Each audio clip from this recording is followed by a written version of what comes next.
20대의 주식 투자는 이제 흔한 모습이 됐습니다. 대학생 A씨는 황사 때문에 인공 눈물을 넣는 친구들을 보고 관련 회사에 투자하는 등 일상의 변화 속에서 기회를 찾고 있습니다. 20대들의 장점은 변화에 있어서 그 변화에 좀 민감하게 반응할 수 있다는 게 장점인 것 같습니다. 주눅 들고 이 자본시장에 투입하지 않고 자기가 가만히 있는다는 거는 기회를 놓치는 것 같아요. 저는 일단 2,400만 원 정도 금모를 돌리고 있고요. 이렇게 일이 잘 풀리는 경우도 있지만 여의치 않은 상황을 타개하기 위해서 불가피하게 부채를 끌어오는 경우도 있습니다. 30대 직장인 B씨는 서울에 작은 신혼집이라도 하나 구하는 게 꿈입니다. 은행 이자만으론 답이 없다고 판단한 B씨는 적금을 깨고 주식 투자에 나서 한때 꽤 수익을 내기도 했습니다. 하지만 예기치 못한 코로나 사태로 손실이 발생했고 이를 보전하기 위해 부채를 끌어와 투자를 이어가고 있습니다. 결혼도 앞두고 있고 저희 2030 세대는 집값이 좀 많이 중요한 세대이기 때문에 거기서 이제 돈 나올 구멍이 없더라고요. 올해 1월에 딱 들어갔거든요. 설 전에. 근데 코로나 터지면서 이게 수익률이 거의 마이너스 40%까지 내려가서 그때 이제 이걸 회복하려면은 마이너스 통장 대출 아니면 안 되겠다. 마이너스 3천 정도 추가 투입을 해서 이제 막 주식을 시작한 20대 직장인 C씨도 좋은 기회가 있으면 부채를 끌어올 용의가 있다고 말합니다. 결과론적인 이야기지만 이제 지나고 나서 3월에 대부분 종목이 2배, 3배 이상은 다 갔는데 부채를 끌어와서 넣었어도 이제 그거 이상 2배, 3배는 우습게 올라갔으니까 그 정도 했으면 어땠을까 하는 생각을 지금도 하고 있습니다. 집값과 물가는 계속 치솟고 이자율은 낮아져만 가는 상황에서 2030 세대는 저마다의 이유와 방법으로 주식 투자를 이어가고 있었습니다. 연합뉴스 TV 최덕재입니다. 가파르게 치솟는 부동산 가격에 더 쉬워진 대출까지 이제 젊은 층들에게 남아있는 희망은 주식 투자뿐입니다. 이제 부동산 가격도 좀 많이 올랐고 이제 직장 생활하면서 버는 돈으로 좀 한계가 있으니까 그동안 좀 모았던 돈을 가지고 이제 좀 더 불려볼 수 있는 방법이 뭘까 고민을 하다가 이제 최근에는 국내 주식 시장뿐만 아니라 애플이나 페이스북과 같은 미국 기술주 등에 투자하는 이른바 서학개미들도 늘고 있습니다. 올해 들어 지난달까지 해외 주식 투자 규모는 135억 7천만 달러, 우리 돈 약 15조 7천억 원으로 440% 급증했습니다. 하지만 환율 하락에 따른 위험과 국내보다 기업 정보를 더 얻기 어렵다는 변수로 인해 자칫 낭패를 볼 수 있습니다.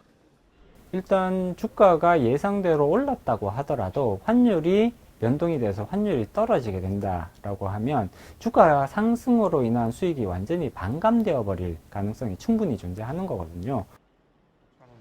빚을 내 투자하는 20, 30대 젊은 층도 늘고 있습니다. 지난 8월 말 기준 신용거래 융자 잔액은 16조 2천억여 원으로 한 해 만에 76.1% 급증했습니다. 특히 20대는 융자액이 2배로 늘었고 마이너스 통장 사용도 한 해 전보다 2자릿수로 늘었습니다. 최근 주식 공모주 청약 등 주식시장 영향에 따라서 신용대출이 증가하고 있는 추세입니다. 투자는 좋지만 과도하게 빚을 내는 무리한 투자는 경계해야 한다는 목소리도 나옵니다. 레버리지 투자를 했을 때 본인의 예상과 정반대 방향으로 주가들이 움직이는 상황이 항상 발생할 가능성들이 존재를 하는 거고요. 그렇게 되면 리스크 관리가 대단히 어려워집니다. 전문가들은 단기적인 수익을 노리고 무리하게 투자하기보다 감당할 수 있는 범위에서 장기적으로 투자하는 것이 적절하다고 지적합니다. 주식은 샀다 팔았다는 게 아니다. 오랫동안 투자해서 기업을 내가 소유하는 거고 그 기업이 잘 됐을 때 내가 그 이익을 공유한다. 일확천금을 노리는 주식 광풍 시대를 헤쳐나가기 위해선 장기적인 안목의 투자법이 요구됩니다. 연합뉴스TV 소재영입니다. 기획재정위원회 국정감사에서 주식 양도소득세 과세 문제는 연일 뜨거운 감자였습니다. 어차피 2023년부터 대주주 여부와 상관없이 주식 양도 차익에 대해서는 과세하기로 되어 있지 않습니까? 2년 동안 현행대로 가도 된다. 이렇게 생각하고 이것을 진지하게 검토해 주시기 바랍니다. 홍남기 경제부총리는 연자조에 논란이 있는 가족합산을 개인별 과세로 전환하는 방안을 검토하고 있다고 한 발짝 물러섰지만 대주주 요건을 3억 원으로 낮추는 것에 대해서는 기존 입장을 고수했습니다. 정부는 지난 2017년 소득세법 시행령을 개정해 2021년 4월부터 대주주 기준을 10억 원에서 3억 원 이상으로 낮춰 과세 대상을 넓히기로 했습니다. 하지만 개인 투자자들의 거센 반발에 민주당 내부에서도 이대로라면 시장에 혼란을 줄 수 있다는 의견이 속출하고 있습니다. 김태년 원내대표도 2년 후면 양도세가 전면 도입되는 만큼 달라진 사정에 맞춰서 재검토가 필요하다는 입장입니다. 소위 동학개미라고 일컫는 개인 투자자들의 의견에 귀 기울이겠다고도 말했습니다. 여당에선 그만큼 이번 정책이 불러올 파급 효과를 우려하고 있습니다. 대주주 자격이 완화되면 연말에 순매도 금액이 상당히 늘어날 것으로 예상이 됩니다. 장기적으로는 거래세를 폐지하고 일정 수준의 양도세를 걷는 것이 합리적인 과세 방법이 아닌가 생각하고 있습니다. 야당은 소득세법 개정안을 발의해 저지에 나섰습니다. 대주주 요건이 대통령령으로 위임돼 있던 사항을 입법화해 정부가 시행령으로 바꾸지 못하도록 한다는 겁니다. 소득세법 시행령에 들어가 있던 내용들 중에서 대부분의 경우를 법으로 올렸는 겁니다.